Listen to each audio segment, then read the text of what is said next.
So the next part of the program is something that you've all been anticipating. It's a history lesson. It's a conversation between Brian Lambie of Redbrick Communications. Brian coordinates all the communications for FCM, and it's a history lesson with Hazel McCallion. Hazel and I go back quite a few years, so I'm kind of part of that history. I'm just hoping that I'm not part of examples of not what to do during that. But Brian and Hazel, we invite you up to the stage in that for a pleasant conversation.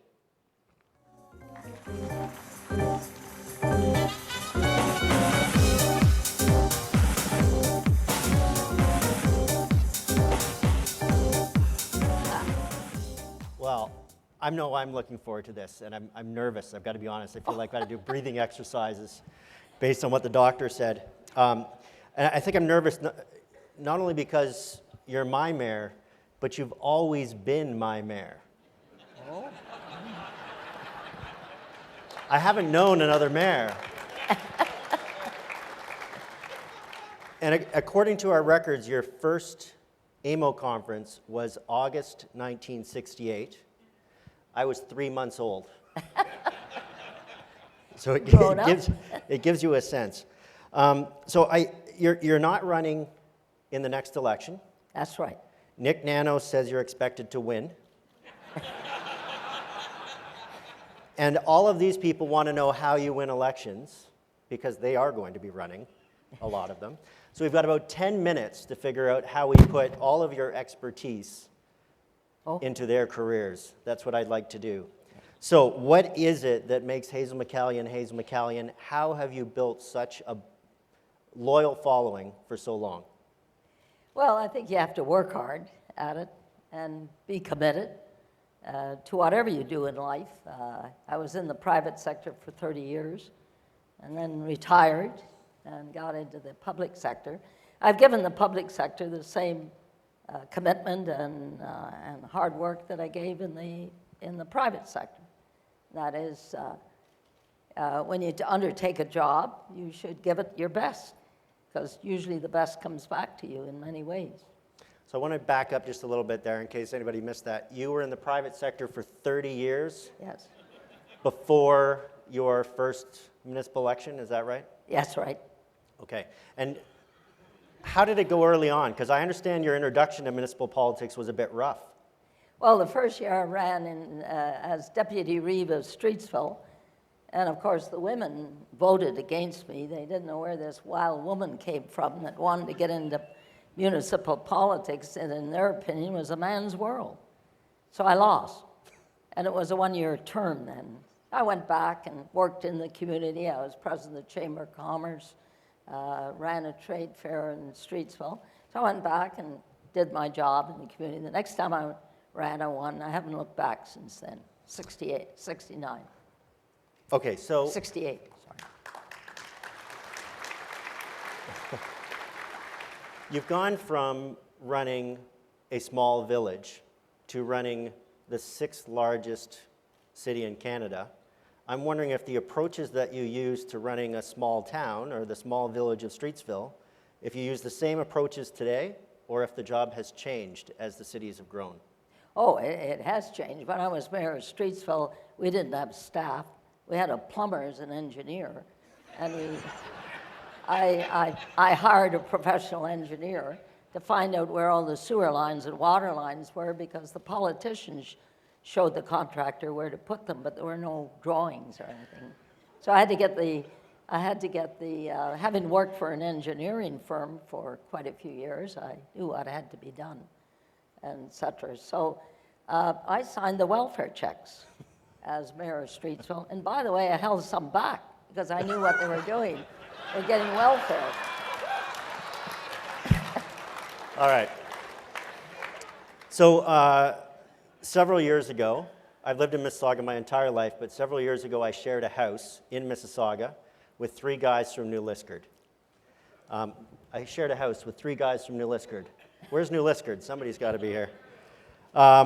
So there was a hole, a deep and dangerous hole beside the sidewalk and the street. And my roommate Jim said, what do we do about this what department do we call? I said, call the mayor's office. They laughed. I said, call the mayor's office. 48 hours later, it was fixed. So thank you. Well, you have to look after the small details as well as the big ones. Well, I wonder how you make that work, because we're all focused on asset management plans, long-term planning, budgets, doing things according to schedules and everything else, and staying within budget.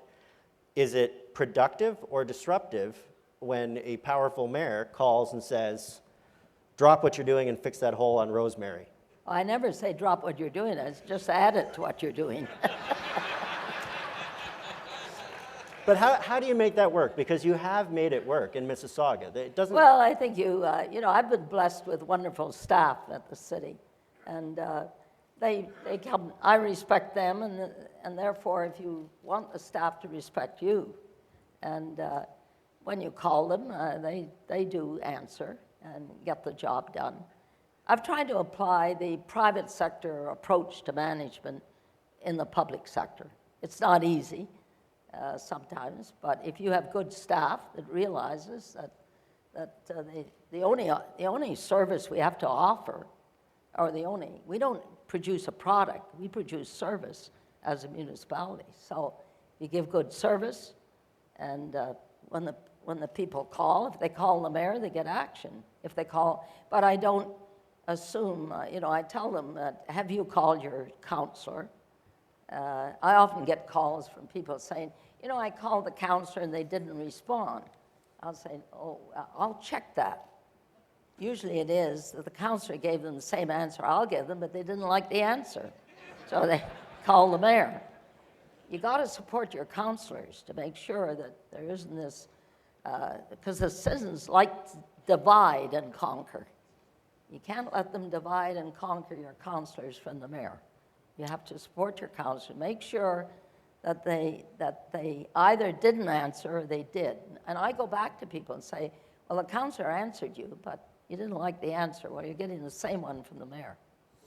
All right, so premiers and prime ministers have all joked, several of them, because you've weathered through many of them. You've outlasted a lot of them, really. But they've all joked that you're the most powerful politician in Canada. We just heard you referred to as your worship, and everybody knew who the speaker was talking about, right? In a room full of mayors, right? So I've always wondered how it is that you have this ability to get a minister's attention right away. When you phone any minister, provincially or federally, they will answer your call quickly, and a lot of elected officials, municipal officials, don't have that. How do you achieve that? How do you build it? Well, I try to be fair in my approach to them. I do my homework before I call them. I don't call them without checking with the staff. It's an issue that needs to be looked at to make sure that when I call them, that I have the facts. And often they don't, I can tell you. So that sort of puts them on a spot. But you must have a very busy day, because it's my understanding that you do your own housework, your own gardening, and you're telling them we need to read all the reports and be more informed than the minister. Yeah, I think you got to know your facts before you go to the provincial or federal government. And I get frustrated when the staff, I find that municipal staff are better qualified to deal with an issue than either provincial or federal. Much better. Should we start the delegation meetings with that point, or maybe just hold that in reserve? Okay. You're not the only prominent municipal figure that is stepping down. No. We're going to lose others. And it strikes me that the future municipal leaders in Ontario are in this room, likely. What advice do you have to those future leaders? Well, I think you have to be committed to do the right thing and to realize that you're serving the people. And to do that, you have to make sure that, and the odd time, what politicians hate to say is no. I say no to the citizens if I feel that what they're asking us to do is not acceptable. But I explain to them why. And, you know, you can't always please everybody. You have to realize that. And I've taken strong stands against people that were pretty upset, and then they've become my major supporters because they realize that, but you got to explain to them why you say no. But don't always say yes. Gets you in a lot of trouble. Are you worried that residents of Mississauga may be a little bit confused by a municipal election? Because I have to tell you, I drive around Ontario during municipal elections and I see the lawn signs. We don't have lawn signs in Mississauga during elections, and I don't think people understand that. It's going to be a very different place. Yeah, I haven't done any campaigning for, I think it's 4 elections now. No signs, no letter. I don't receive any donations, of course, because I have no expenses. I win the election the day after the last one, and that is I give it the full time for the whole 4 years, and not wait till the election comes and then show up at events like a lot of politicians do. I'm there from there, and the people want their mayor to be there. I also love the administration because having been in the private sector, I rose to a high management job, and therefore I enjoy that. You got to work with staff. The staff doesn't work for you, they work with you. And you can apply the private sector management rules to public sector to a certain degree, but you have to realize where you have to back off and realize that it can't happen. So I've enjoyed my years, 44, 46 years. It's been a wonderful experience going from mayor of a small town to a mayor of this town. Well, it's been a wonderful, as a resident of Mississauga, I have to tell you, it's been a wonderful experience. It's fun having Hazel McCallion as your mayor. Everybody, you know, it's been a privilege and a gift to us. So I want to thank you on behalf of my neighbors, and I know Russ has a few words for you as well. Well, I just want to say to the politicians, don't give up the fight that we are with the province and the federal government. You know, it took us 12 years to get the gas tax. If we had given up, you wouldn't have it. Keep with it in the battle. And by the way, I'm leaving as mayor, but I'm not leaving the fight for municipal government. Thank you.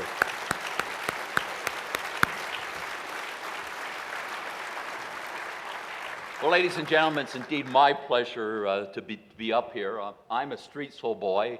You know, Hazel, whenever she introduces me, she says, you know, he's good because he's a Streetsville boy.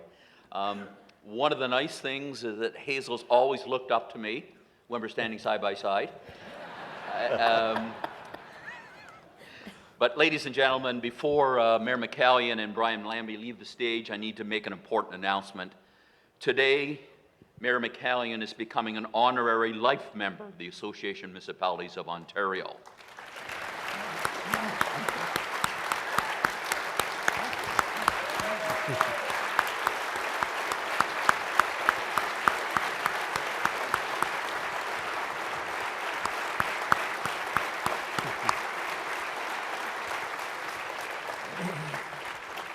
Take a seat. I have 20 pages of notes. This recognition is reserved for exemplary service to the association itself and to the broad membership. There is no doubt about her dedication to the municipal sector. It has been consistent and it's been persevering. So too has her involvement in the association. Take a look at the screen. You saw those pictures. She has been a long-serving board member, participant on numerous AMO committees, and our representative to various provincial committees over time. Based on our records, her involvement in AMO has spanned 42 years, with only a few inactive years.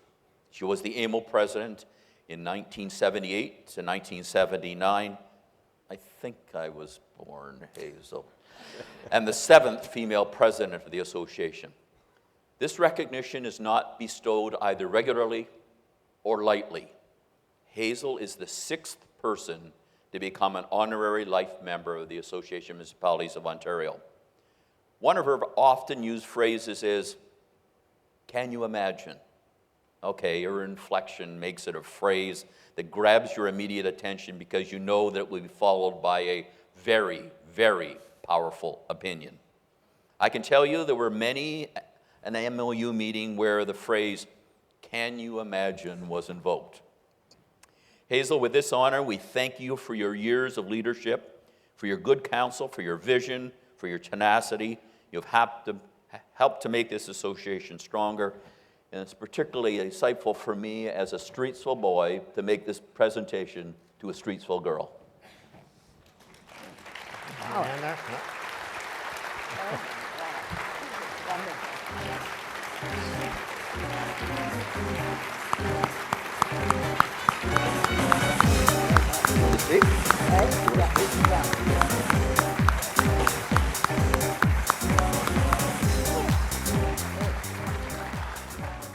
Oh, thank you very much. This is a real pleasant surprise.